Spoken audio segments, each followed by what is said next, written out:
isang Pinoy sa puso't diwa.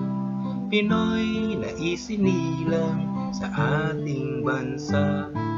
Ako'y hindi sanay sa wikang mga banyaga. Ako'y Pinoy na mayroong sariling wika. Wikang pambansa ang gamit kong salita.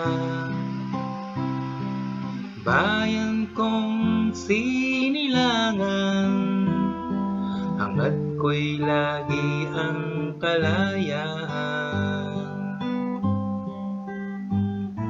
Sigat Jose Rizal nooy nagwika, siya ay nagpangaral sa ating bansa.